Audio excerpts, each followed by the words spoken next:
Hello అండి, good evening.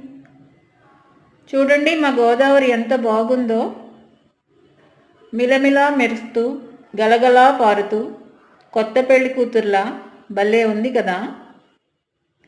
ఇప్పుడే అస్తమిస్తున్న సూర్యుని బంగారు కిరణాలు పడి బంగారంలా మెరిసిపోతోంది. బాగుంది కదా. నాకైతే చాలా చాలా నచ్చింది. చూస్తుంటే ఇంకా ఇంకా చూడాలనే అనిపిస్తోంది.